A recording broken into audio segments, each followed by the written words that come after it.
Saya coba kita bermain-main dulu ya. Saya sapa dengan biar semangat dulu. Saya coba kalau saya sapa selamat pagi, nanti Bapak Ibu menjawab pagi, pagi, pagi.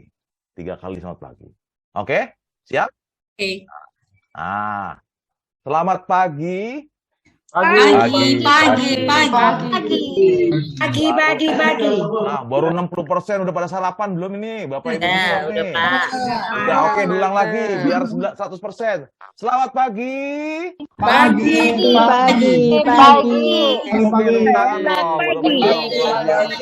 Mantap, keren. Nah, sekarang kita akan berjoget ria dulu ya. Kita akan joget-joget dulu. Jogetnya sederhana, jadi nanti saya akan pimpin joget. Nanti Bapak Ibu silakan ikuti gerakan saya. Dan alangkah baiknya Bapak Ibu silakan di on cam-kan biar kita bisa joget bareng gitu ya. Oke. Nah, gimana caranya? Bocor. Setelah itu selesai, saya nanti akan bergiliran. Nanti saya akan tunjuk Bapak atau suster atau ibu siapa yang akan memimpin joget dengan cara saya akan memberikan spotlight. Nah, jadi Bapak Ibu harus siap-siap nih. Siapa yang akan pimpin joget, gitu ya. Nah, nanti Bapak Ibu silakan pimpin, kita akan ikutin dia. Paling 2-3 orang untuk ke joget. Setelah itu kita akan masuk ke materi. Siap Bapak Ibu? Suster? Siap, Kalau siap, saya minta jempolnya untuk reaksinya. Oke. Saya siapkan musik dulu ya.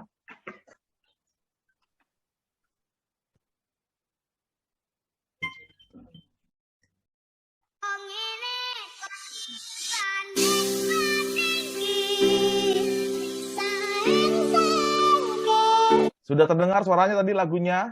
Sudah, Pak. Oke, siap-siap ya. Siap-siap ikutin gerakan saya. Oke, tangannya mana? Tangannya.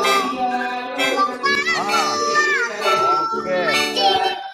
Tangannya. Oke, kayak orang berenang nih. Siap. Oke, mana gerakannya? Nih. Oke.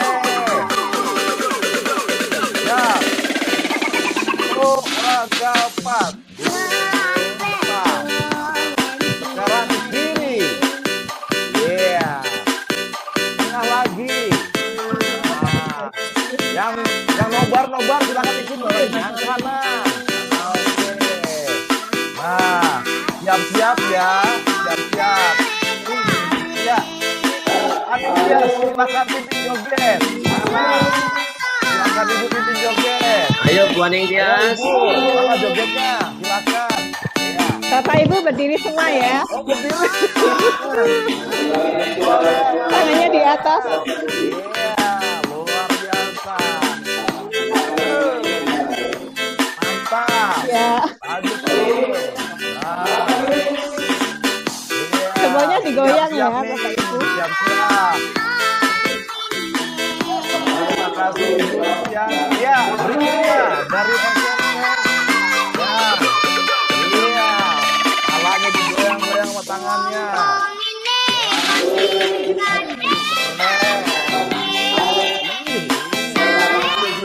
Apa nih?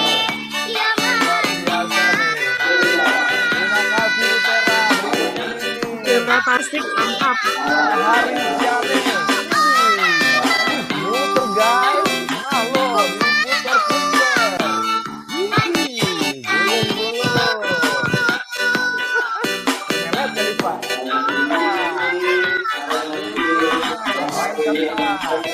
Terima kasih Pak Hari.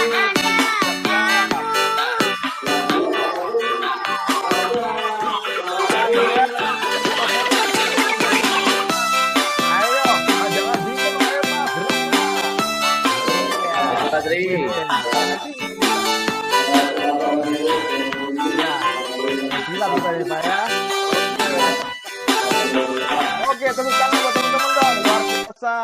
Oke. Waduh nih. Luar biasa nih, semangat terus nih. Oke. Ada yang bocor. Iya juga. Bentar ya.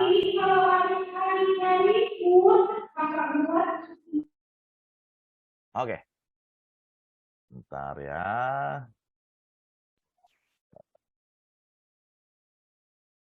Oke.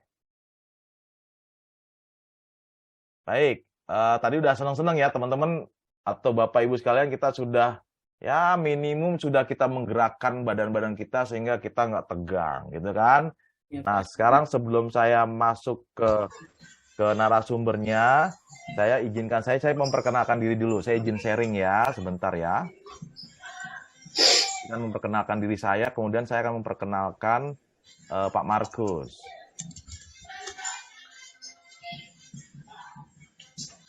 Terlihat kah?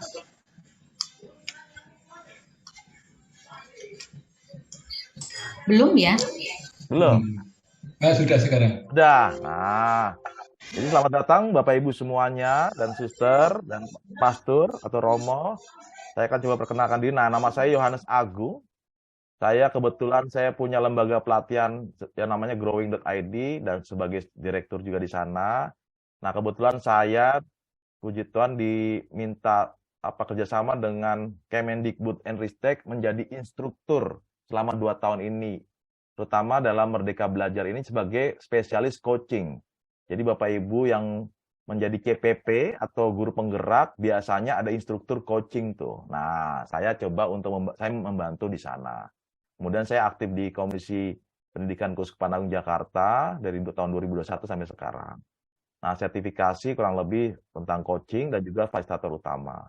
Nah, pengalaman saya di bidang IT 6 tahun, di bidang penjualan 10 tahun, dan masuk ke dalam pelatihan, terutama dalam coaching dan fasilitator 15 tahun.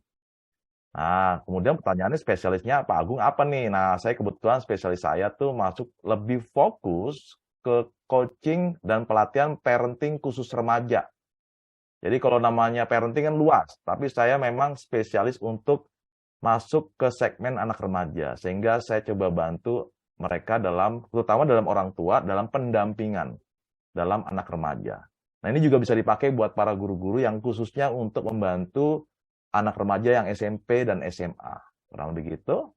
Kemudian saya juga khusus yang berikutnya pembentukan karakter yang unggul yang adaptif. Jadi ini juga buat orang muda. Biasanya masuknya ke segmen SMP sampai orang muda yang sudah bekerja. Makanya saya masuk ke perusahaan-perusahaan juga. Jadi saya spesialis 2 hal ini aja. Nah, ini perusahaan-perusahaan yang saya support, ada juga sekolah-sekolahan, termasuk dari perusahaan Pelni, Menteri Perhubungan, kemudian BFI, dan macam-macam. Nah, kalau nanti mau hubungi tentang seputar parenting dan karakter building, silahkan hubungi di 0821 1166-8592. Oh, sorry, ini salah nih. Saya coba perbaiki 8592 nih. Nah, ini monggo kalau mau Bapak Ibu untuk mau menghubungi saya. Nah, sekarang kita sudah bermain ria. Sekarang kita masuk ke narasumbernya nih.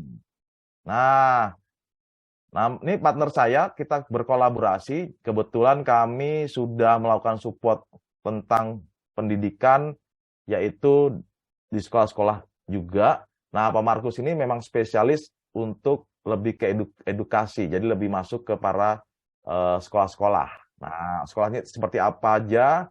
Jadi School Transformation Program. Jadi kami berdua kita kolaborasi untuk mengembangkan perubahan-perubahan sekolah seperti apa. Nah, Pak Markus, kalau nanti teman-teman, Bapak Ibu sekalian mau hubungi Pak Markus, silakan di 8133 333 93 kali dan 650. Nah, beliau ini punya pengalaman luar biasa, teman-teman. Jadi masuk sebagai sertifikasi di Anthony Robbins, kemudian ikut pelatihan tentang multiple intelligence juga, NLP juga gitu. Kemudian klien-kliennya di Bank Indonesia, Bank Mandiri, kemudian di 30 sekolah di Sumatera, Maluku, dan juga support di seminar. Nah, jadi seminar. Jadi teman-teman kalau ingin menghubungi Pak Markus, silahkan di nomor yang sudah kami berikan. Atau di WA Group juga ada nomor saya dan nomor Pak Markus. Oke. Nah, ini profilnya. Oh, ini Pak Markus emang udah jam terbangnya luar biasa, kemana-mana gitu kan. Kemudian termasuk sekolahan dan perusahaan. Oke. Nah, nggak tanpa lama-lama berlama-lama ria, saya akan coba panggilkan Pak Markus. Sebelum kita panggilkan, kita kasih reaksi atau jempol dulu Pak Markus dong, biar semangat Pak Markus. Tepuk tangan buat teman-teman untuk kita hadir di sini. Pak Markus, mana Pak Markus? Selamat pagi Pak Agung. Saya Jelas suara add saya dulu. Pak? Yes. Oke. Kita kasih tangannya di atas. Oke, kemudian kita arahkan wajahnya Pak Markus biar Pak Markus semangat. Yes, Oke, silakan Pak Markus.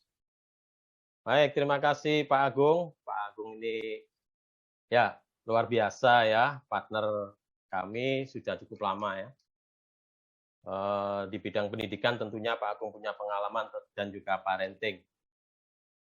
Yang terkasih, Pastor, mungkin Mas ada yang hadir di sini ya, suster, saya lihat cukup banyak, Bapak Ibu guru, para kepala sekolah, pengurus yayasan, selamat datang, selamat mengikuti webinar School Marketing ya hari ini. Terima kasih ya sambutannya Bapak Ibu guru, kepala sekolah, dan yayasan dalam webinar ini. Suara saya cukup jelas kah, Bapak Ibu, suster? Jelas. Pak, cukup jelas. Baik. Mari kita lihat ke kolom chat ya. Saya ingin tahu nih. Tadi Bapak Ibu sambil kita ngetes kolom chat ya. Nanti kalau ada pertanyaan bisa ketik di chat. Pagi tadi Bapak Ibu sarapan apa coba ya? Ayo kita sharing yuk. Sarapan di masing-masing daerah itu kan bisa beda-beda nih. Ayo kita sarapan apa nih? Silakan ketik di kolom chat. Oh, ada nasi goreng, lontong sayur ya, kupat tahu, buryam, roti ya, nasi kuning. Nah itu. Wah, ini banyak banget nih, sarapannya macam-macam nih. Ya, ada telur ceplok ya, ada bakwan. Pagi sudah ada bakwan ya. Nasi pecel, ini pasti orang Jawa Timur nih. Kopi aming, dari mana tuh kopi aming ya? Nasi uduk, masih Jawa Barat nih ya. Nasi kebuli, mie koma.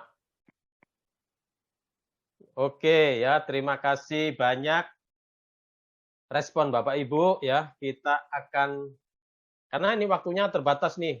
Kadang-kadang gini ya Bapak Ibu ya, suster. Kalau kita kasih webinar yang 1 hari, katanya, wah kelamaan Pak, nggak punya waktu gitu ya. Tapi kemudian kalau diberi 1 jam gitu, kok singkat banget Pak, kurang waktunya. Ya kita ambil tengah-tengah ya, hari ini kita 3 jam ya. Semoga dengan 3 jam ini, suster, Bapak Ibu bisa mendapatkan pencerahan ya, pencerahan tentang strategi marketing di sekolah Bapak Ibu dan suster.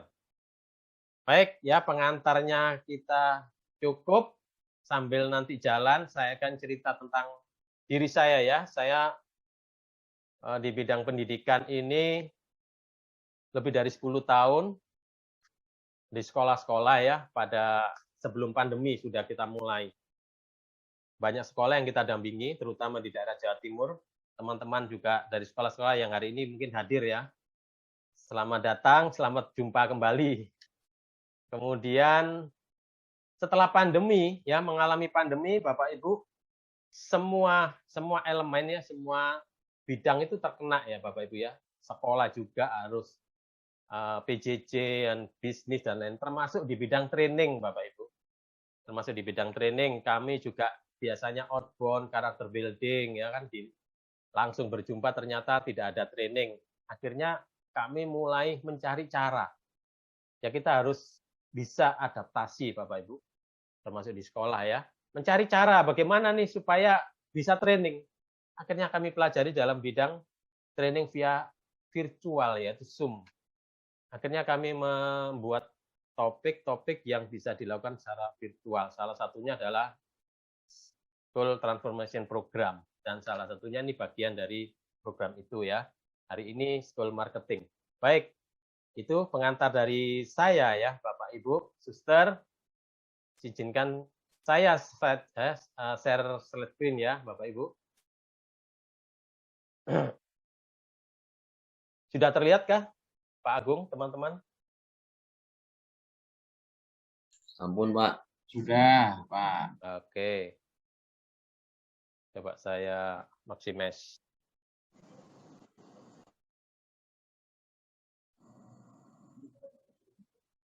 Baik.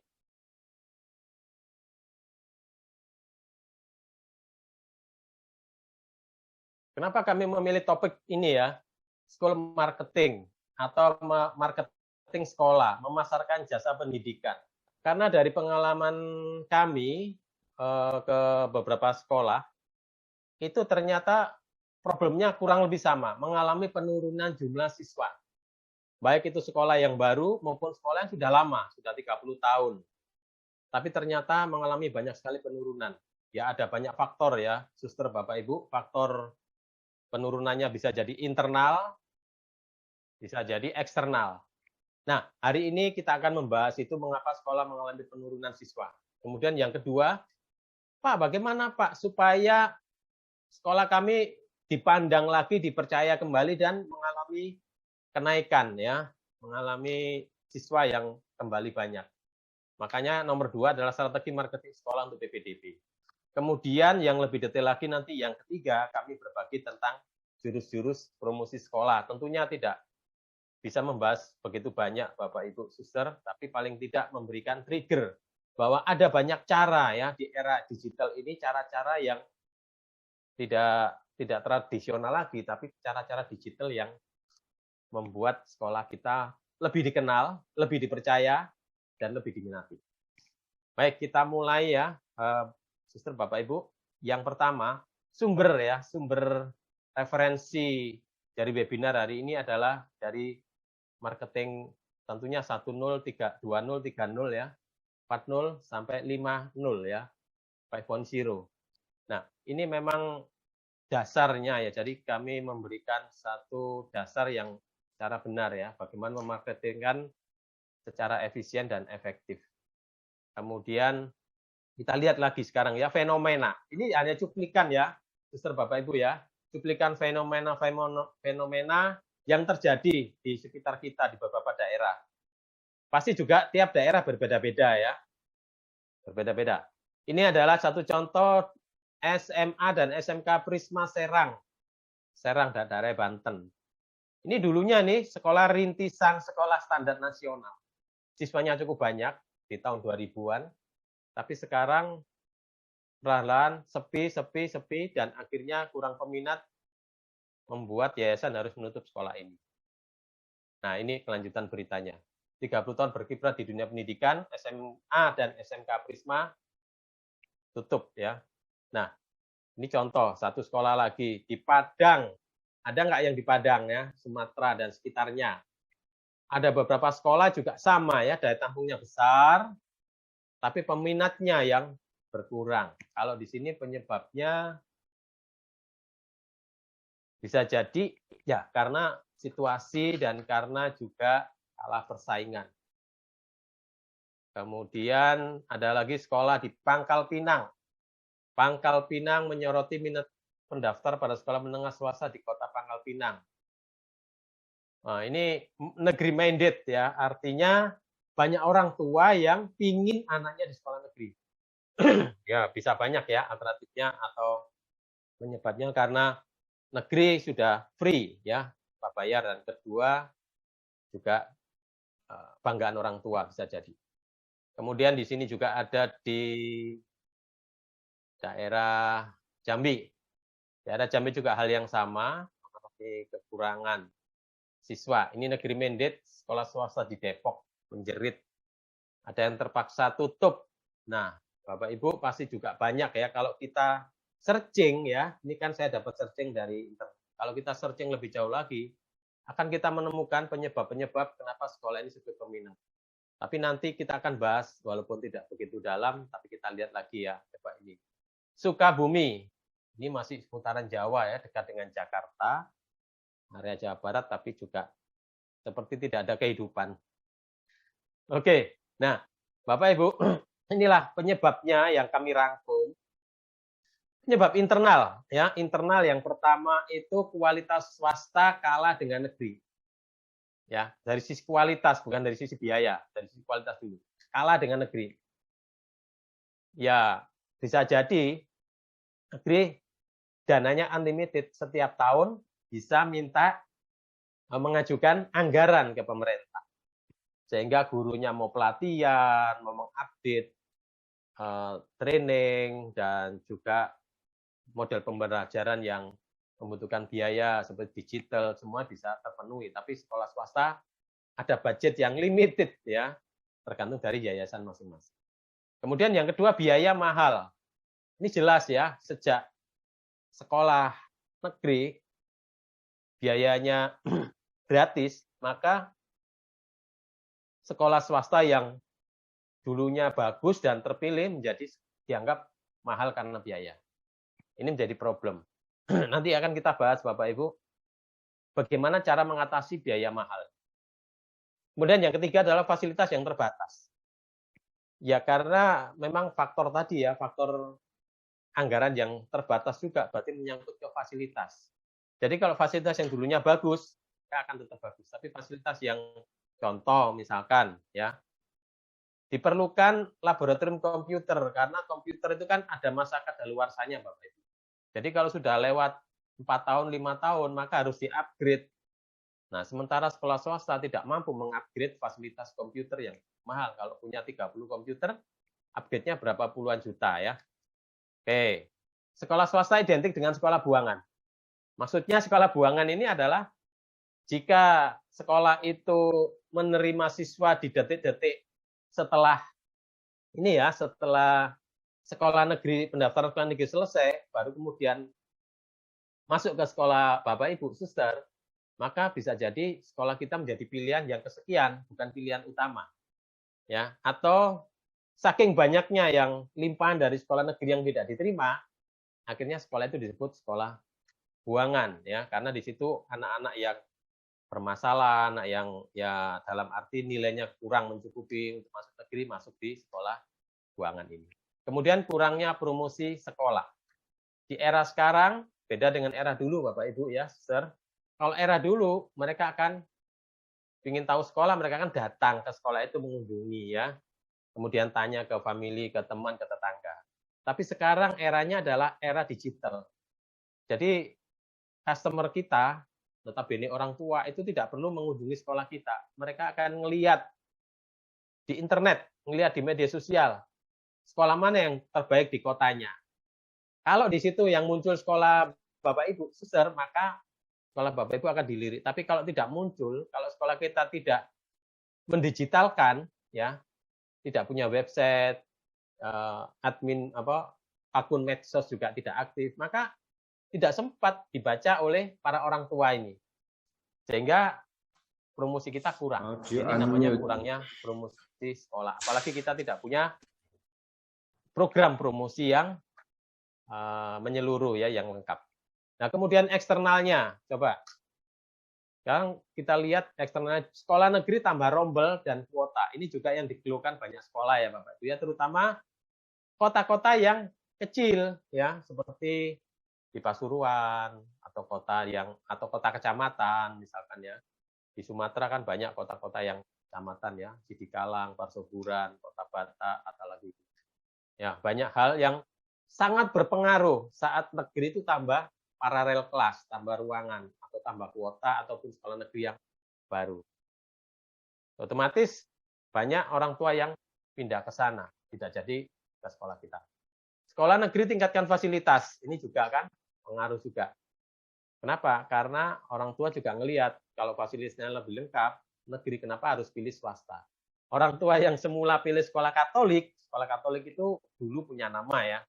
Kemudian sekarang sekolah negeri mulai berbenah, fasilitas berbenah, program berbenah, banyak juara, banyak prestasi.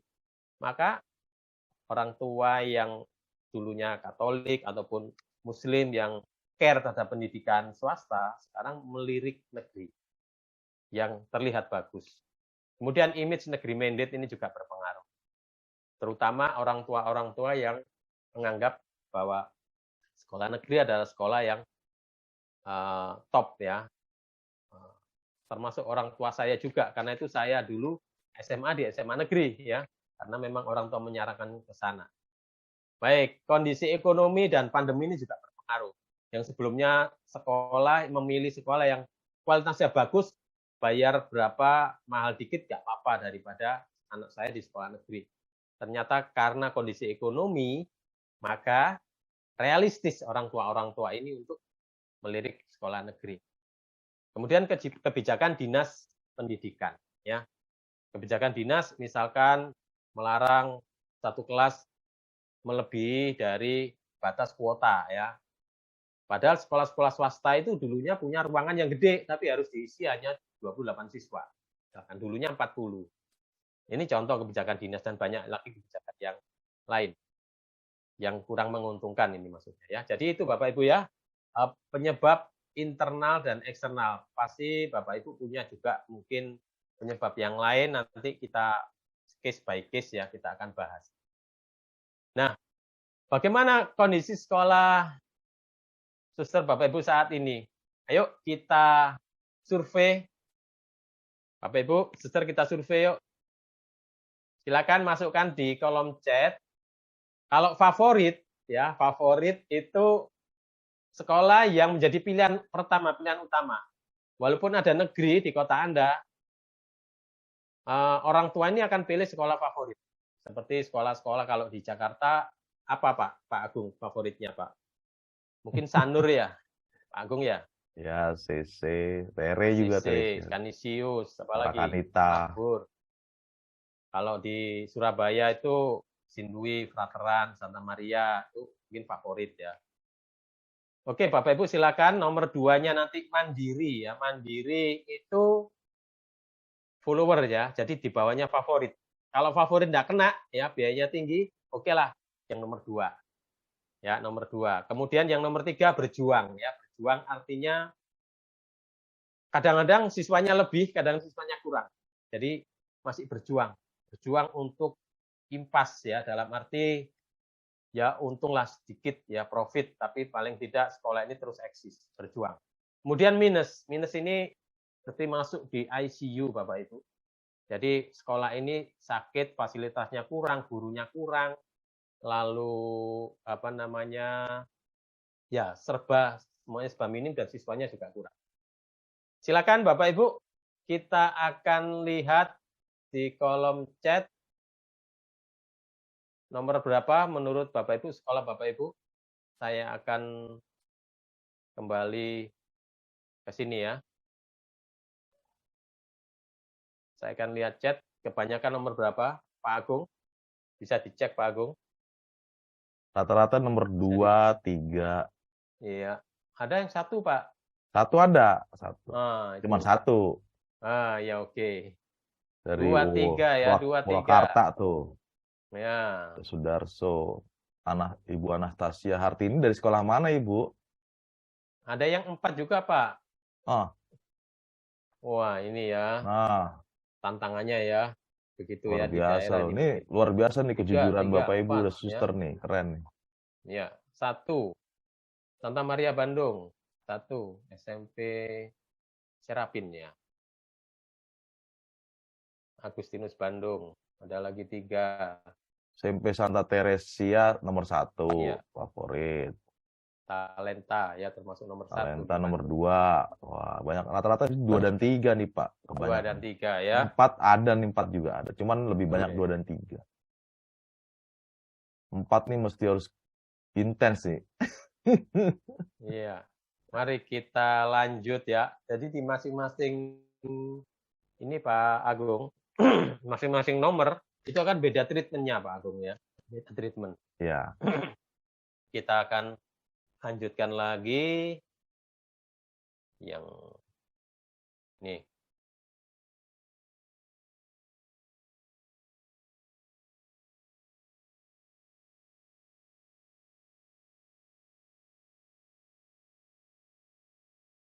Sudah terlihat kah Pak?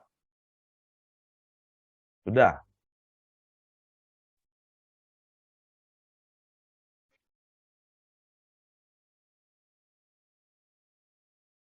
Oke ya. Berarti kebanyakan 2 dan 3, ada 1 dan ada 4 sedikit.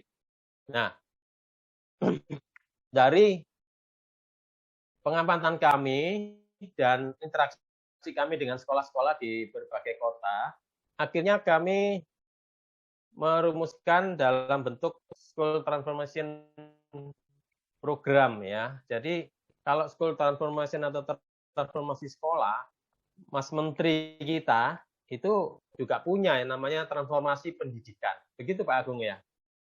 Ya, transformasi Ya. pendidikan.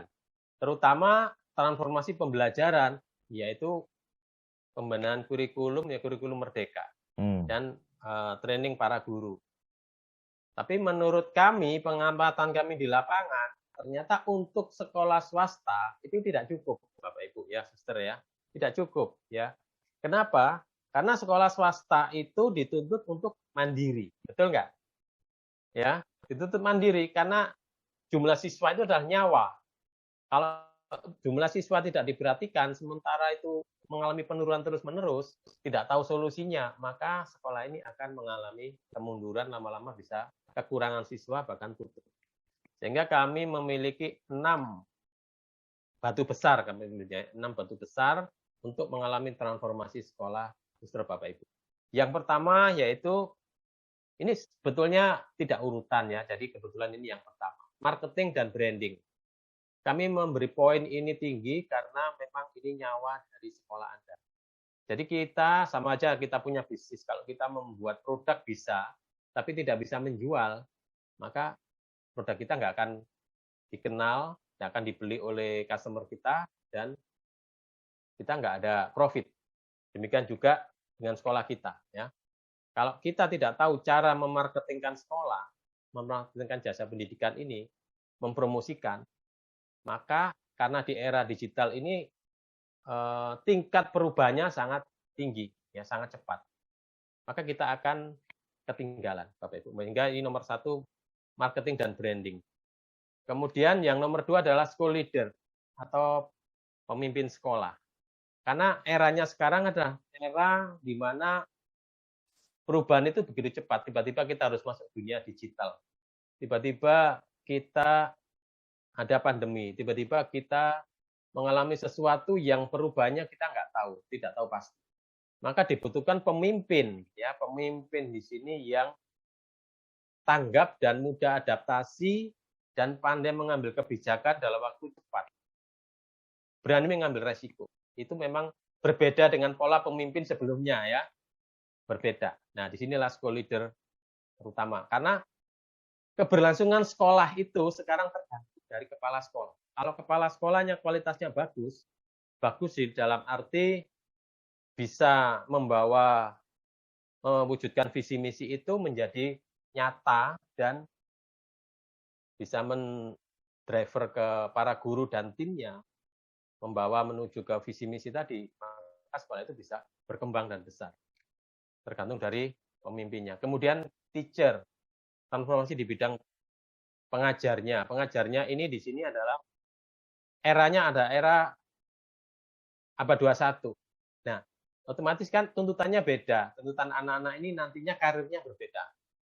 Makanya perlu guru-guru yang paham tentang abad 21 dan termasuk juga bagaimana model pembelajarannya. Sehingga di sini ada kita sebut nomor 4 20th century learning, artinya pembelajaran abad 21 seperti apa. Karena kan berbeda, ya. Karena itu Mas Menteri merubah kurikulumnya di kurikulum merdeka. Ibaratnya kalau dulu berenangnya di kolam, sekarang ini berenang kita bisa berenang di lokasi yang lain. Makanya ada istilah merdeka belajar ya. Kemudian yang nomor 5 adalah student development. Ini penting. Yang ini terus terang jarang ya diperhatikan di sekolah negeri. Nah, ini Bapak Ibu bisa, suster bisa mengambil keunggulan di sini salah satunya ya. Jadi di bidang karakter, di bidang talent, di bidang life skill. Life skill yang dituntut untuk abad 21 itu seperti apa? Ya. Nah, Kalau dulu para guru mungkin menanyakan ya Bapak Ibu ya, saya juga sebelumnya pernah menjadi guru ya, guru TIK tahun 94-95 di SMA Frateran Surabaya. Kemudian di SMP Vicencio di alma mater saya, Surabaya juga. Dulu kami tanya ke siswa ya, anak-anak, kalau kamu besar cita-citamu pengen jadi apa ya? Cita-cita pengen jadi apa? Itu pertanyaan dulu ya saat saya ngajar. Tapi sekarang ada banyak profesi yang hilang ya, sementara dengan perubahan zaman. Profesi-profesi yang hilang itu sehingga anak-anak kita tidak bisa menanyakan, anak-anak nanti kalau mau besar cita-cita pengen jadi apa. Yang benar adalah sekarang pertanyaan harus digeser. Pertanyaannya adalah, kamu kalau besar mau buat karya apa? Kalau mau besar mau expert di bidang apa? Itu yang benar ya. Kenapa? Karena dulunya YouTuber nggak ada. Ya, dulunya untuk menjadi profesi yang tertentu nggak ada. Data analis itu nggak itu diminati. Tapi sekarang ada. Dulu pegawai bank itu diminati. Ya, sekarang nggak lagi. Berbeda, bergeser Bapak Ibu. Nah, disinilah pentingnya pengembangan siswa atau student development. Mesti ada program pendukungnya. Kemudian financial and management. Ini juga penting untuk membuat organisasi atau sekolah itu menjadi lebih berkembang dan penilaian lebih objektif. Seringkali kepala sekolah dinilai oleh gurunya, guru dinilai oleh kepala sekolah. Kemudian dari situ ada namanya like and dislike. Itu yang membuat menjadi kurang nyaman ya. Jadi harusnya menggunakan TGM, KPI, dan yang lain. Nah, 6 poin inilah yang kami selalu sharekan ya, bagikan kepada sekolah-sekolah di mana kami dampingi. Nah, untuk hari ini Bapak Ibu, kita akan nomor 1 yaitu marketing dan branding. Nanti brandingnya di bulan depan. Marketing ya, jadi memahami marketing. Jadi berapa ini? 1/6 dari setengah ya. Tapi nggak apa-apa, kita mulai dari marketing karena ini pilar yang paling. Begitu ya Bapak Ibu ya. Jadi ada 6 bidang transformasi yang harus kita lakukan jika ingin memiliki sekolah yang nomor 1 tadi, sekolah favorit. Baik, kita lanjutkan. Nah, kalau tadi kita berangkat dari ada yang nomor 1, puji Tuhan ya, bersyukur. Nomor 1 ya. Kemudian nomor 2 misalkan.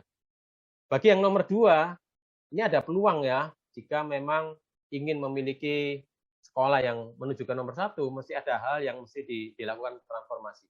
Baik nomor 3 maupun nomor 4. Pertanyaannya sama, who needs education? Ya, siapa yang membutuhkan pendidikan di sekolah saya, di sekolah kami maksudnya. Ini mesti perlu refleksi Bapak Ibu. Artinya apa? Artinya orang tua tipe apa yang ingin kami layani, ya? Orang tua apakah itu kelas menengah ke atas kah atau kelas menengah ke bawah? Siapa sebenarnya? Jadi intinya di sini Bapak Ibu, Suster, kita tidak bisa melayani semua kalangan. Ya, tidak bisa melayani. Kenapa? Karena nanti akan terjadi kontradiksi, berbenturan.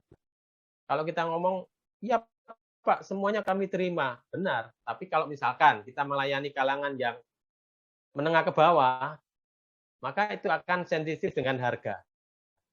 Ya, otomatis dengan harga yang segitu, maka kualitasnya juga sesuai dengan standar harga tadi. Sementara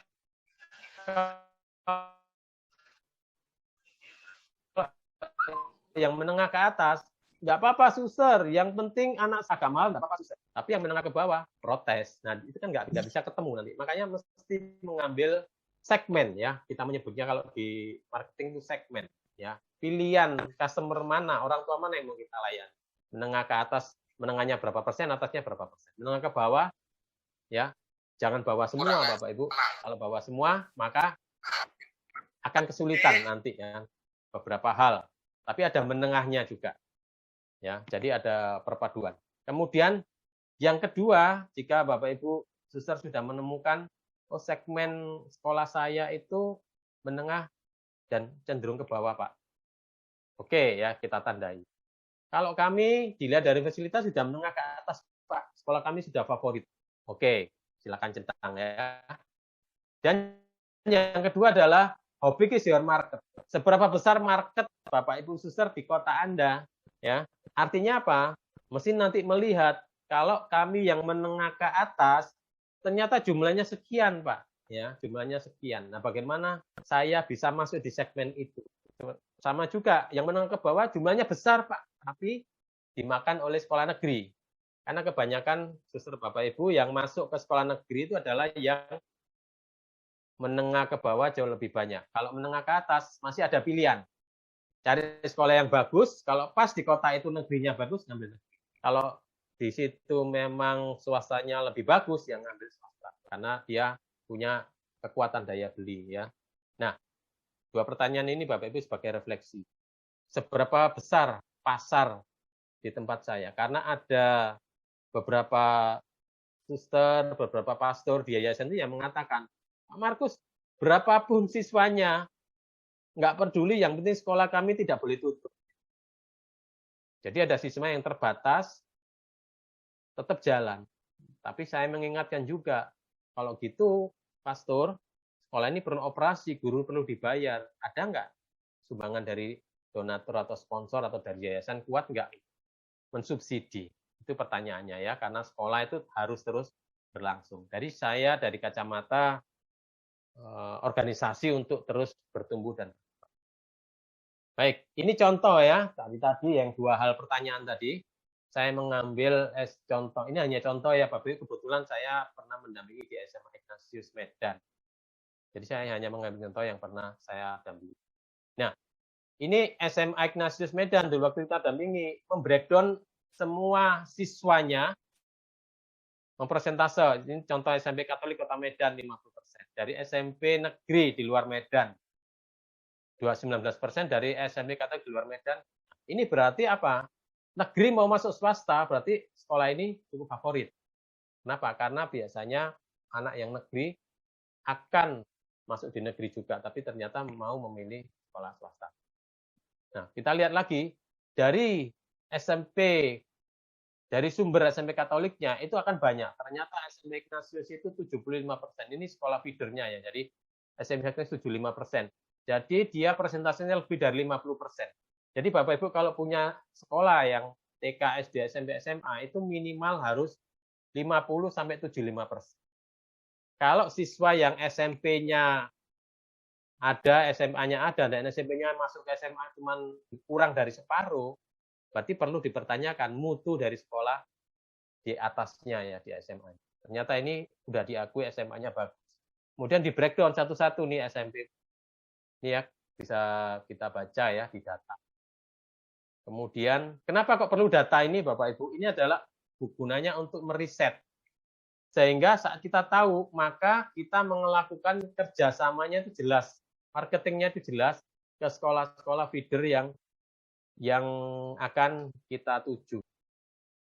Kemudian ini juga sama SMP Negeri di Medan, dari SMP 10, 1, dan seterusnya. Berapa siswa yang dari mereka? Kemudian yang di luar Medan ini menarik. Kenapa? Karena SMA Ignatius itu punya asrama, Bapak. Ya, punya asrama, jadi dia bisa menampung SMP yang di luar Medan. Ya, oke. Ini contoh ya, contoh membreakdown sekolah-sekolah dari mana saja sumber anak didik kita.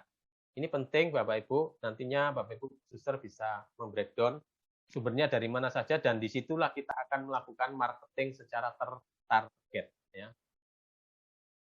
Oke, sekarang kita masuk nih ya ke konsep marketingnya, supaya kita paham bagaimana cara memarketingkan dan hasilnya efektif. Nah, pengertiannya dulu ya, suster Bapak Ibu, marketing ya itu adalah seni memilih. Nah ini penting nih ya, seni memilih target atau calon wali murid yang mau dilayani dan membangun hubungan yang saling menguntungkan dengan target tersebut. Jadi tidak bisa langsung menawarkan, langsung dia daftar. Mesti harus ada, kita pilih dan kita lakukan interaksi terus-menerus. Interaksi inilah yang kita sebut namanya edukasi customer, ya, edukasi customer. Jadi membangun hubungan yang saling menguntungkan. Saling menguntungkannya di mana? Sekolah punya kepentingan supaya siswa bisa tertarik, orang tua bisa tertarik, dan mendaftarkan anaknya. Orang tua punya kepentingan. Kepentingannya apa? Mengerti mana sekolah-sekolah yang terbaik, mana sekolah-sekolah yang cocok dan sesuai untuk putra-putri mereka. Jadi sama-sama punya kepentingan. Oke, jadi makanya kita mesti punya manajemen hubungan pelanggan atau manajemen untuk membangun hubungan tadi ya dengan calon customer tadi. Dengan cara menghantarkan nilai dan kepuasan pelanggan yang unggul. Nah, jadi kunci membangun hubungan adalah memberikan nilai dan menciptakan kepuasan pelanggan. Jadi di era marketing sekarang, Bapak Ibu, kalau era marketing yang dulu, yang disebut pelanggan itu adalah orang yang membeli produk, itu pelanggan. Dia sudah beli, maka disebut dia pelanggan, suatu saat akan beli lagi. Era sekarang, Bapak Ibu, yang disebut dengan customer, itu adalah orang-orang yang berhubungan dengan Bapak Ibu, ya berhubungan dengan kita, itu bisa disebut sebagai customer. Maka walaupun calon customer tadi belum menyekolahkan anaknya ya ke sekolah kita, tapi kita menjalin hubungan dan dia masih juga menerima hubungan itu, maka itu bisa disebut dengan customer. Ya, customer. Jadi ada perbedaan pergeseran yang jadi lebih luas lagi tentang customer. Nah, baik, itu tentang customer. Kita akan lanjut ya tentang marketing. Ada banyak sebelum kita masuk ke cara marketingnya, Bapak Ibu, saya akan membahas kesalahan-kesalahan yang sering dilakukan ya. Ini sepanjang yang saya lihat ya. Saat saya berinteraksi dengan sekolah-sekolah yang kami. Yang pertama itu masih berpikir jika mutu sekolah bagus, calon siswa akan datang sendiri. Ya, jadi ini zaman dulu bisa ya. Pada saat zaman dulu misalkan sekolah-sekolah yang terkenal ya, sekolah Muhammadiyah, sekolah Katolik, sekolah-sekolah yang favorit ya, itu bagus. Jadi mereka berapapun daya tampungnya akan daftar masuk banyak. Itu pada zaman dulu. Maka disebut dengan marketing 1.0. Fokus pada produknya. Sekolah kami bagus, silakan Bapak Ibu mendaftar. Ya, ini. Tapi di zaman era sekarang berbeda, karena era sekarang itu customer mulai pintar memilih sekolah untuk anaknya. Nah, ini kenapa? Karena banyak keinginan, harapan orang tua yang dalam arti yang ingin dipenuhi. Jadi yang nomor 2, alasan kedua yaitu kita bahas tidak mau memenuhi keinginan harapan calon wali murid. Ini marketing 2.0. Jadi marketing 1.0 Bapak Ibu itu adalah fokus pada produk, fokus pada keunggulan sekolah kami. Jadi kalau Bapak Ibu fokus bahwa sekolah kami bagus itu ya, promosinya, maka itu masih marketing 1.0. Beda dengan marketing 2.0. Marketing 2.0 adalah marketing yang pada saat itu ya, sekolah ini bagus, tiba-tiba sekolah ini berkurang ya. Kehilangan satu kelas yang dulunya 4 paralel menjadi 3 paralel. Ternyata ada sekolah yang berdiri di sebelahnya. Dan sekolah ini menawarkan bilingual, menawarkan bahasa asing tadi, menawarkan ekstra yang banyak ya, futsal dan lain-lain. Ternyata kalah. Sekolah yang lama yang A ini kalah dengan.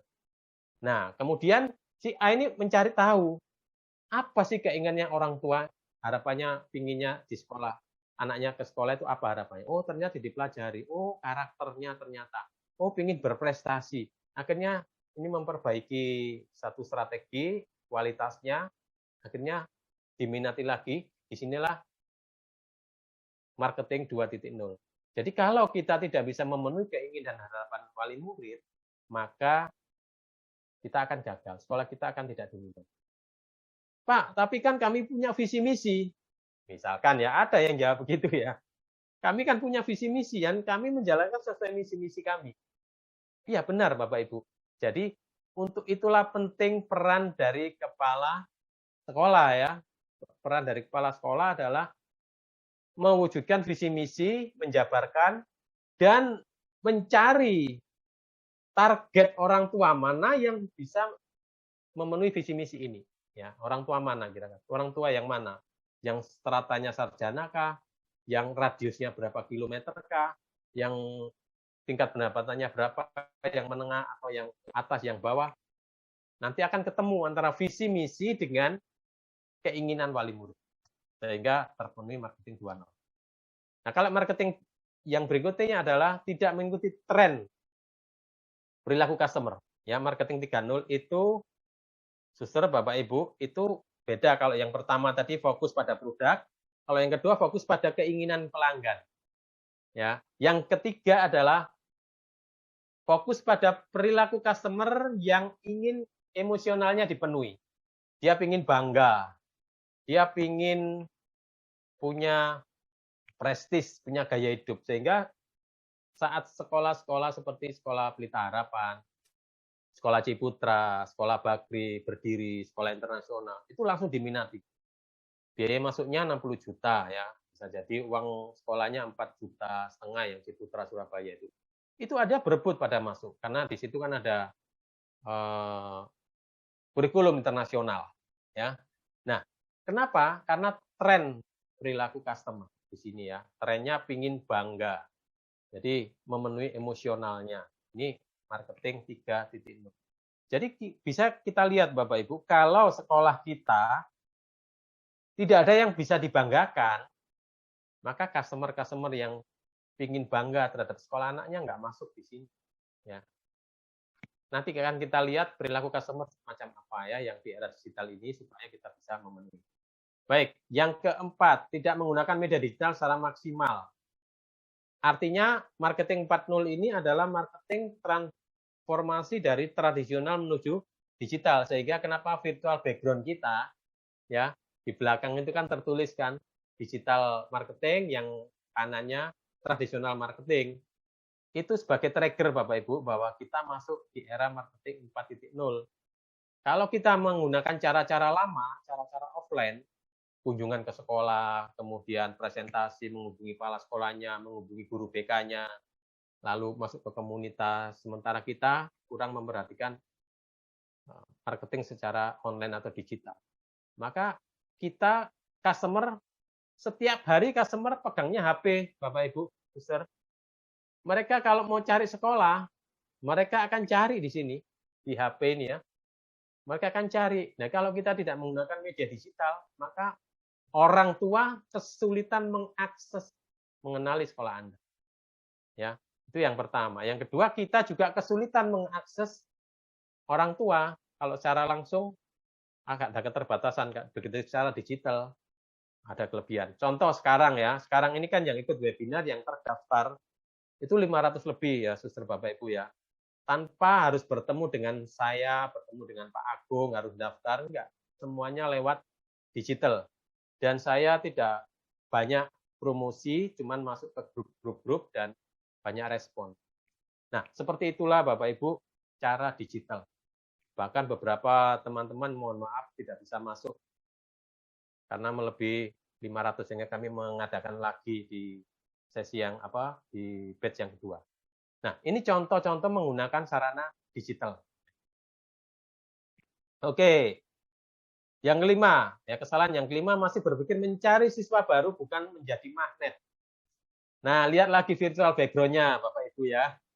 Virtual background yang kiri adalah magnet, yang ke kanan adalah megafon ya. Megafon artinya bersuara, berpromosi. Yang kiri adalah menarik wali murid ya. Tapi Pak, ya Pak Markus, ini kami kan butuh siswa, kami harus mencari dong. Ya, mencari. Nah, hanya tahu caranya Bapak Ibu. Jadi ada cara-cara baru sekarang, cara mencari siswa ibaratnya gitu ya. Sehingga bukan mencari siswa, tapi jadikan mindset-nya adalah menjadi magnet siswa. Ini nanti tentang branding Bapak Ibu, kita akan bahas di bulan depan ya. Magnet siswa. Contoh, sekolah-sekolah yang sudah mencapai nomor 1, tadi yang ngisi memang tidak banyak, di Jakarta, di Bandung, di Medan, di Surabaya, ya, mencapai nomor 1, itu bisa menjadi magnet. Ada macam-macam magnet itu, nanti akan kita jelaskan. Bisa jadi magnet itu berupa ekstrakurikulernya kah, gurunya kah, suasana kelasnya, suasana pembelajarannya kah, atau fasilitas sekolahnya, atau prestasinya, itu menjadi magnet. Artinya apa? Artinya tidak usah membuka pendaftaran, banyak yang inden. Itu menjadi magnet. Tapi bagaimana caranya? Caranya supaya sekolah kami menjadi magnet. Nah, caranya panjang Bapak Ibu. Jadi sekarang ini mindset dulu ya, bahwa jika fokus mindset kita membentuk panitia PPDB saat pendaftaran saja, setelah itu dibubarkan, lalu nanti tahun ajaran baru berikutnya baru bentuk PPDB lagi, mencari siswa lagi, kemudian setelah dapat, entah itu cukup atau kurang, dibubarkan nanti lagi. Itu namanya mencari siswa. Tapi kalau menjadi magnet, marketingnya sepanjang tahun, Bapak Ibu. Sepanjang tahun, setiap minggu pun bisa. Di era digital ini, Pak, kan biayanya besar. Ya, biayanya bisa ditolerir. Bahkan biaya tradisional marketing dengan digital marketing jauh lebih efisien yang digital marketing. Hanya kita belum terbiasa, Bapak Ibu ya. Belum terbiasa, mesti ada orang-orang yang punya skill cara promosi secara digital. Nah, itu yang mesti kita kejar. Baik, ya agak cepat sedikit ya, supaya nggak lama-lama di sini. Tidak memiliki program marketing yang jelas, seperti tadi ya, sampaikan hanya promosi-promosi. Jadi promosi itu Bapak Ibu efektif jika calon konsumen, calon orang tua itu sudah mengenal sekolah kita. Tapi kalau kita promosi, mereka belum mengenal sekolah kita, itu menjadi tidak efektif. Oke, tidak memahami ilmu marketing secara efektif. Jadi ilmu marketing yang saya sampaikan tadi, sepanjang tahun. Jadi ada saatnya membranding, mengenalkan sekolah kita, tidak ngomong promosi. Ada saatnya mengenalkan program unggulan kita, ada saatnya membangun trust customer kita, sehingga mereka percaya dengan sekolah kita, ada saatnya customer bertanya lebih lanjut dan kita mengedukasi, dan ada saatnya mereka menjadi percaya dan tertarik dan mendaftar. Nah, disinilah kita perlu namanya ilmu marketing. Itu saya tadi mengulik dari buku Philip Kotler dan Hermawan Kertajaya. Ya, mereka sudah berpengalaman di bidang marketing. Baik, itu 7 kesalahan Bapak Ibu. Ini contoh ya, contoh tadi yang belum sempat saya singgung. Warung abnormal ini viralnya beberapa bulan ini di YouTube ya. Ini warung ini berdiri sebelum pandemi, bisa memenuhi selera konsumen. Tapi begitu pandemi, maka mengalami kemunduran. Kenapa? Karena warung abnormal itu ada beberapa di kota besar sih ya. Di Surabaya sih ada 6, di Jakarta, di tempat lain. Nah, ini mengangkat Indomie, roti bakar, makanan-makanan susu segar itu masuk ya, biasa di warkop itu ada di ruang yang nyaman. Nah, tapi juga harga yang sedikit elit, nyasarnya ke menengah. Memang bagus, tapi begitu pandemi menjadi sepi. Setelah pandemi tidak kembali, karena ternyata harapan mereka ingin juga harga yang kompetitif. Di sini harganya cukup tinggi. Kalau kita anak-anak kos-kosan, mahasiswa itu mending bikin Indomie sendiri ya di rumah. Harganya 5.000 ya. Tapi begitu di sini harganya 25-30.000. Nah, akhirnya sepi, banyak yang tutup. Ini warung abnormal. Beda lagi dengan ya mixue, orang Indonesia menyebut mixue, padahal ini misie ya. Nah, ini es krim dari Cina, ini fenomenal. Ini juga memenuhi keinginan dan harapan customer saat pandemi. Setelah pandemi ini menjadi booming sekarang ini ya. Coba searching di YouTube ya. Menjadi booming, kenapa? Karena es krim ini biasanya kita beli es krim di mana? McD, di ANW, AW itu, kemudian tempat lain, harganya cukup tinggi ya. Nah, dia memberikan harapan harga yang murah dengan es krim yang banyak. Nah, menjadi ngetren sekarang karena memenuhi itu ya. Banyak orang yang suka es krim, anak-anak, remaja terpenuhi dan sehingga gerenya banyak. Ini contoh. Kemudian yang seperti yang saya sampaikan tadi ini ya, jadi magnet dan corong. Bapak Ibu, suster mau pilih yang mana? Sekarang ini posisi di mana? Apakah dua-duanya sudah atau hanya corong atau sudah dilakukan dua-duanya? Nah, ini contoh ya, contoh sekolah. Saya tidak memilihkan sekolah-sekolah yang elit, karena kalau sekolah elit nanti dianggap, ya Pak, sekolah elit, sekolah itu punya dana yang gede. Tapi saya mau cerita sekolah ini, yang saya tahu, pernah saya kunjungi, Sekolah Kreatif SD Muhammadiyah 16 Surabaya. Sekolah ini ada di Jalan Baratajaya, Bapak Ibu. Dari rumah saya, daerah Ngagel itu sekitar 500 meter aja.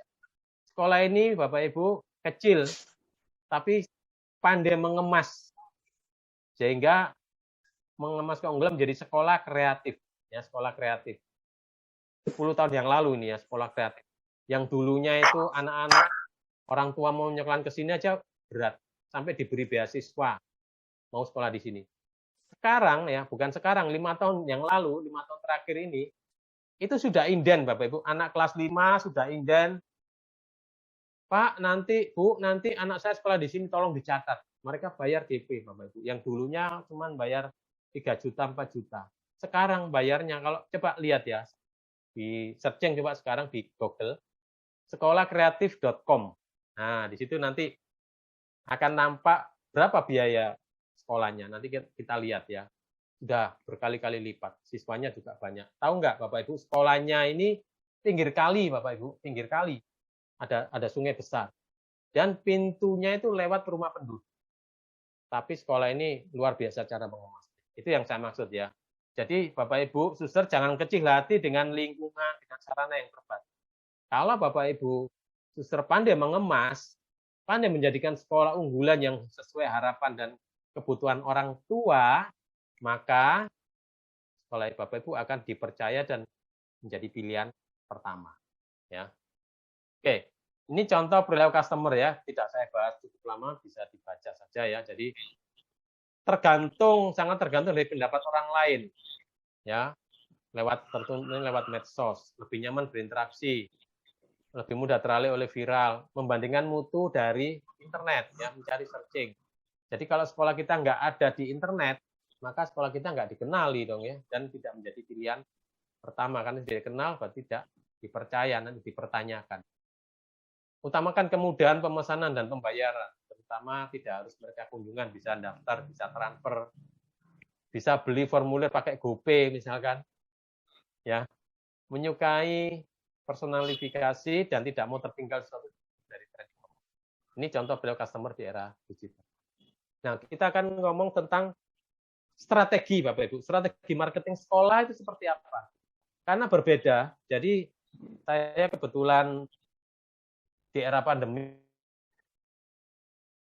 ini kami kesulitan, tidak punya kegiatan. Saya bingung, Bapak Ibu, di pandemi saat itu, 2 tahun yang lalu. Akhirnya, ternyata ada peluang, ada berkah juga. Saya bisa belajar S2, ya, belajar Magister Management. Dan di bidang marketing juga.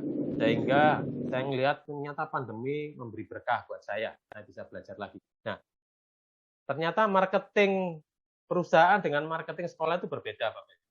Karena marketing perusahaan itu marketing produk atau jasa. Tapi kalau sekolah itu adalah jasa yang berlanjut terus selama SD 6 tahun, ya. SMP 3 tahun, SMA, SMK juga 3 tahun. Berlanjut terus, jadi kepuasannya harus dicek setiap semester atau setiap tahun kepuasannya. Kalau enggak, maka akan mengalami kekecewaan para orang tua, customer. Oke, 5 elemen ya, 5 elemen strategi marketing sekolah. Nomor 1, pemilihan pasar yang mau dilayani. Seperti yang tadi kan, konsep marketing sekolah. Pasar mana yang mau kami layani? Diambil ya, jadi pasar yang menengah ke bawah atau menengah ke atas, silakan ya, pilihan pasar yang dilayani. Kemudian mengemas produk keunggulan atau program keunggulan atau produk. Jadi boleh dikatakan sekolah itu produknya apa, Pak? Yang mau dikemas. Ya, sekolah itu adalah jasa. Jadi jasa pendidikan yang dikemas adalah apa yang dideliver kepada siswa. Yaitu programnya, pembelajarannya, ekstrakurikulernya, program pendukungnya, program kalau di sekolah itu ada retret, kalau di Muslim ya ada puasa, Ramadan, dan lain-lain ya, program-program sesuai dengan keunikan sekolah. Nah, itulah program produknya. Dikemas seperti SD Muhammadiyah tadi. Jadi SD Muhammadiyah 16 itu menjadi sekolah percontohan Muhammadiyah yang lain. Ya, jadi banyak yang berkiblat dari Baratajaya tadi. Mengemas produk keunggulannya. Kemudian yang ketiga adalah penetapan biaya SPP dan uang layanan pendidikan. Dan seringkali mereka-mereka yang SPP-nya, yang segmennya menengah ke bawah, membuat SPP-nya ini dibuat supaya murah, ya. Murah, uang layanan pendidikan juga terjangkau, ya. Tapi nanti kalau suster Bapak Ibu bisa mengemas, bisa seperti SD Muhammadiyah tadi, menjadi lebih tinggi harganya.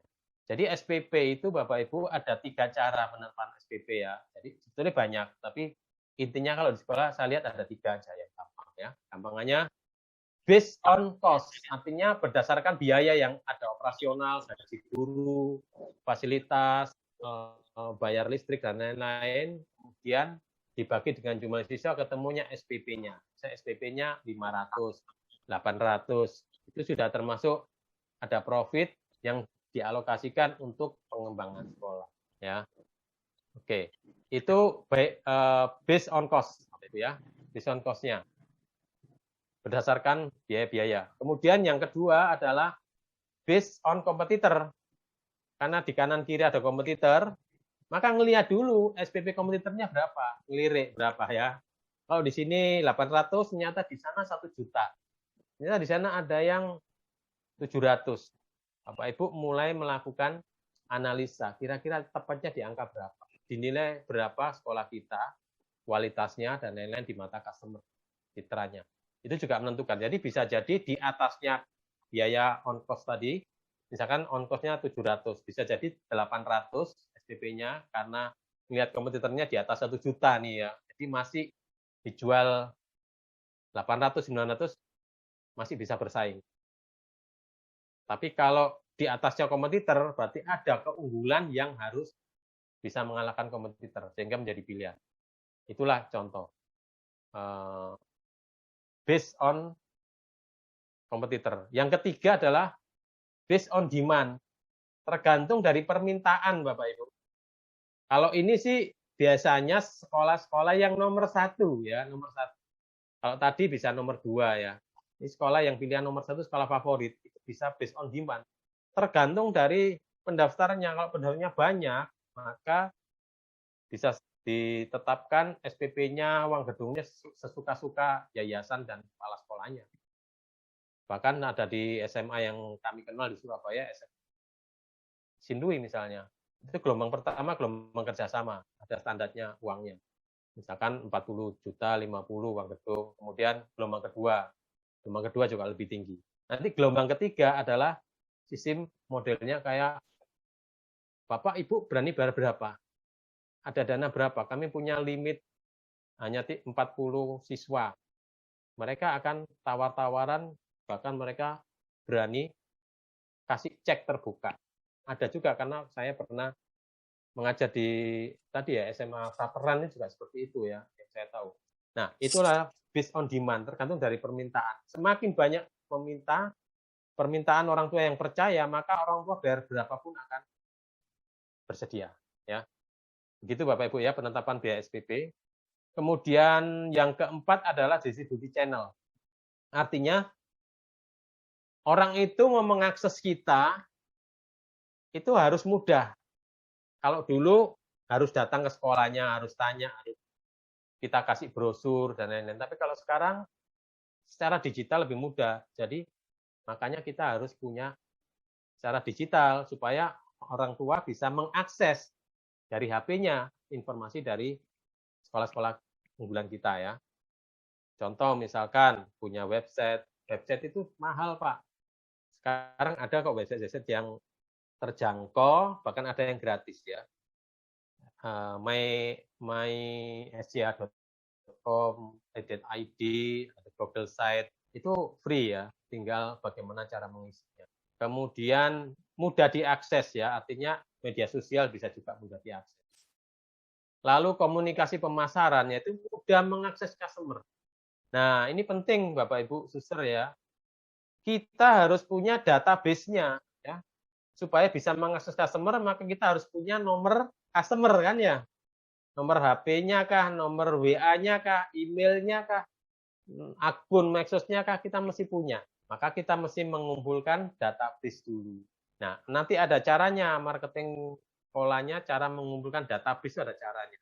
Ya, dengan edukasi, dengan memberi sesuatu yang gratis, sehingga customer itu dengan rela memberikan nomor HP atau WA. Contohnya Bapak Ibu suster yang daftar di sini 500 lebih, karena ini gratis, maka Bapak Ibu suster rela daftar, nggak apa-apa, nomor alamat emailnya dikasih, nomor WA-nya dikasih, ya kan, nama sekolahnya dan sebagainya, tergantung permintaan di form itu. Itu contohnya ya. Jadi dengan begini, maka kami punya akses, kami dalam arti saya Pak Agung dan tim punya akses untuk bertemu, berjumpa dengan Bapak Ibu sekalian kapanpun. Bapak Ibu juga bisa mengakses kami, ya, kami terbuka. Nah, seperti itu makanya dibuatkan model grup seperti itu, ya, karena menimbulkan engagement bahkan sebelum webinar kita sudah saling kontak dan saling berinteraksi. Itulah era digital. Baik, Bapak Ibu, ini 5 elemen yang penting ya. Nah, ini adalah contoh. Kalau kita, ini kenyataan bahwa jumlah populasi kita 277 juta, ya, ini tentunya survei tahun sebelumnya ini ya. Tapi pengguna HP terkoneksi 370, melebihi jumlah penduduk. Kemudian pengguna internet 200 juta lebih, lalu ini sama juga. Pengguna medsos ini juga tinggi, ini dalam jutaan. Nah, dengan kondisi seperti ini Bapak Ibu, maka mau tidak mau kita mesti mengambil langkah kebijakan untuk masuk dalam era digital ini dengan digital marketing. Kalau enggak, kita akan tertinggal dan tidak bisa berjumpa secara langsung dengan customer. Dan customer juga akan kesulitan menghubungi kita. Ya. Baik, ini tadi sudah saya jelaskan. Ya. Marketing ya, ini sekedar informasi aja. Jadi ada evolusi marketing 1.0 sampai 4.0. Jadi yang saya ulangi lagi, yang marketing 1.0 itu fokus pada produk. Kemudian marketing 2.0 fokus pada kebutuhan customer. Yang ketiga adalah fokus pada human spirit atau emosionalnya. Yang keempat adalah fokus pada customer experience, jadi pengalamannya. Bisakah kita dari sekarang langsung masuk marketing 4.0? Nggak bisa Bapak Ibu, pasti harus melalui marketing 1.0 dulu ya. Baru masuk ke bisa marketing 4.0. Jadi masuk ke analisa SWOT dulu, mengenal program keunggulan supaya bisa masuk di marketing 2.0. Jadi memenuhi kebutuhan customer dan customer mengerti keunggulan kita. Dan kita melakukan diferensiasi pasar. Lalu kemudian membangun brand supaya sekolah kita menjadi kebanggaan. Lalu yang keempat adalah melakukan pelayanan, melayani. Kenapa? Karena contoh misalkan, kalau beli produk Bapak Ibu, itu bisa kita beli, oh ternyata nggak cocok. Lain kali kita nggak beli lagi bisa, ya kita beli produk merek yang lain. Tapi kalau sekolah Bapak Ibu, nggak bisa. Saat customer-nya percaya pada sekolah suster, sekolah Bapak Ibu, kemudian 6 bulan kemudian ternyata anaknya nggak cocok, orang tuanya nggak sesuai harapan, ternyata berbeda dengan harapan dia, maka dia nggak akan bisa pindah dengan begitu mudah pindah sekolah. Kecuali dia ya menengah ke atas dan punya kekuatan untuk pindah sekolah, nggak masalah dengan biaya. Tapi yang menengah ke bawah akan kesulitan. Jadi mau nggak mau orang tua itu akan terima. Nah, disinilah pentingnya customer excellence experience, yaitu bagaimana kita melayani dan selalu riset. Setiap tahun Bapak Ibu di riset seberapa jauh kepuasan dari calon orang tua kita dan siswa kita. Ini adalah marketing 4.0. Baik. Nah, sekarang konsep marketingnya kita sebetulnya ada marketing 5.0 Bapak Ibu. 5.0 itu marketing in digital world, artinya marketing di dalam dunia digital pure ya. Jadi situ ada artificial intelligence, ada big data, mungkin pernah dengar ya.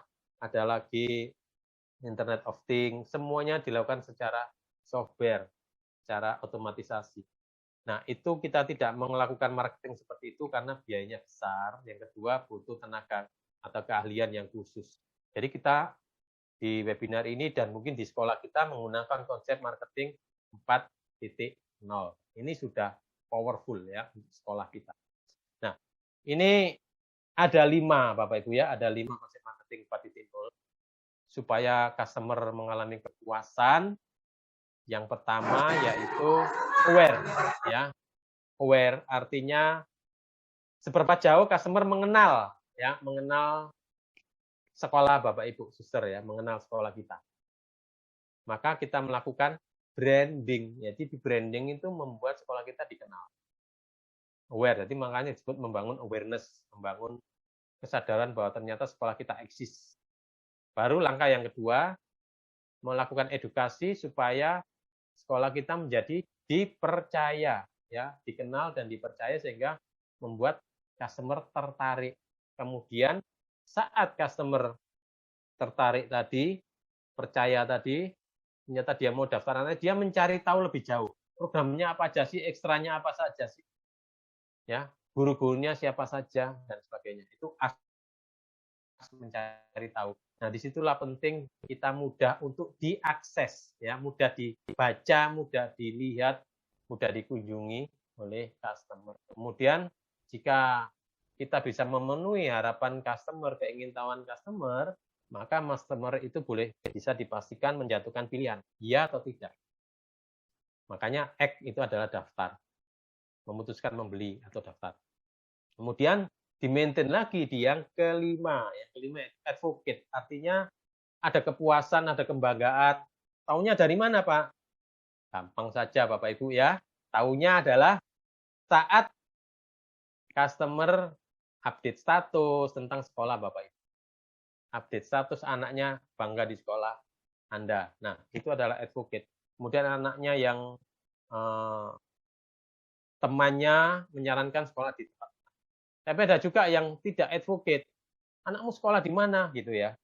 Ada kan teman saya gitu. Kenapa kok di situ gitu ya. Di sini aja enak, di sini aja gurunya begini. Itu advocate atau sebaliknya yang dilakukan yaitu melakukan katakanlah ya tidak mereferensi, bahkan dibawa lagi jadi melarang. Itu berbahaya Bapak Ibu karena sekarang itu cepat banget. Viral ya. Hal yang pelayanan itu mudah viral. Contoh, kita mengunjungi sekolah, mengunjungi sesuatu yang ternyata tidak memuaskan. Beli makanan, 30 menit belum dilayani, belum datang. Dan memang karena tidak begitu ramai, kenapa kok lama? Maka kita memotret, ya, selfie, dan kemudian ketik ke update status. Saya di sini kok lama banget ya, apakah ada yang punya pengalaman yang sama? Bayangin kalau sekolah kita dibuat seperti itu, Bapak. Ya. Kurang puas siswanya atau kena seringkali bullying, anaknya disalahkan, kemudian dengan temannya dia update status seperti itu. Nah, itu mudah untuk menjatuhkan brand sekolah kita. Ya, makanya mesti dijaga pelayanan dan kepuasan ataupun kualitas sekolah kita. Nah, ini yang konsep marketingnya, Bapak Ibu, 5 ini akan kita coba dalami. Bagaimana supaya kita punya strategi marketing sekarang ya. Baik. Strategi marketing. Pertama itu riset pasar ya. Pertama riset pasar, kemudian need and want atau kebutuhan dan keinginan customer itu diriset dulu dengan SWOT, kemudian segmentasi pasar, jadi segmentasi, targeting dan positioning.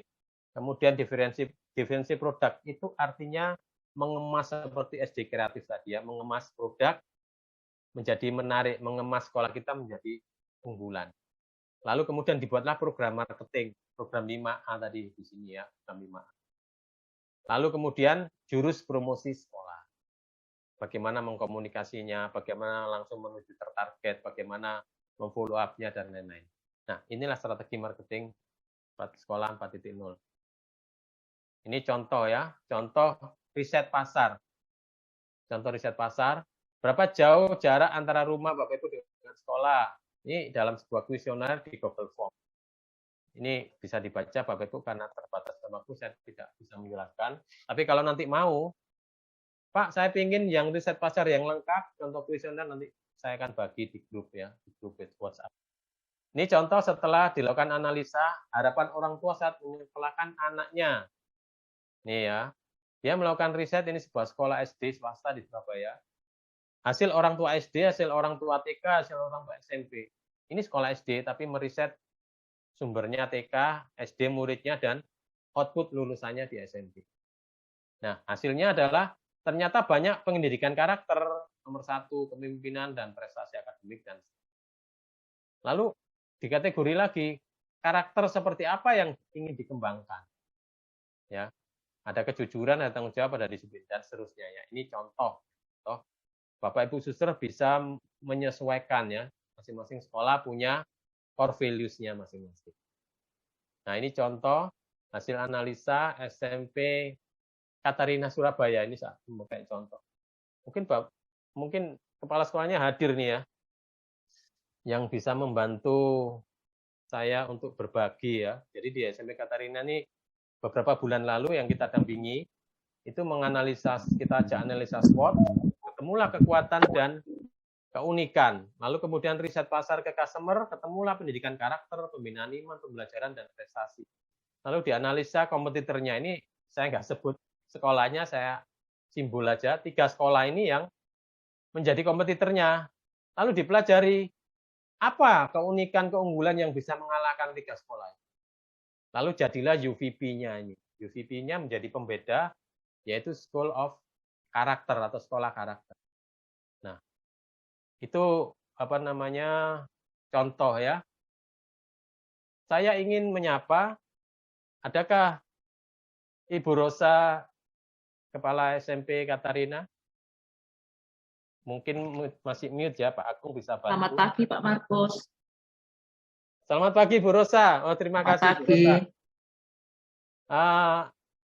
Saya ingin membantu Bapak Ibu, mumpung ini hadir ya kepala sekolahnya Ibu Rosa yang kita bantu dampingi. Bagaimana Bu Rosa untuk bisa sharing nggak Bu Rosa ya? Saya ingin supaya suster Bapak Ibu ini dapat gambaran bagaimana sih melakukan SWOT, lalu menemukan keunggulan, keunikan, dan menjadikan kebanggaan sekolah.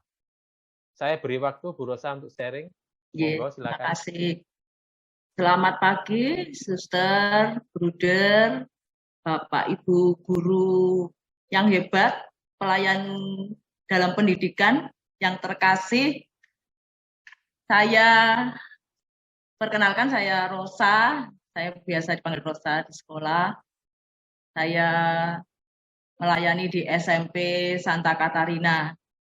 Saya mau sharing sedikit mengenai pengalaman saya, mengapa kok sampai ketemu dengan Pak Markus, begitu sebagai pendamping coaching klinik di sekolah kami.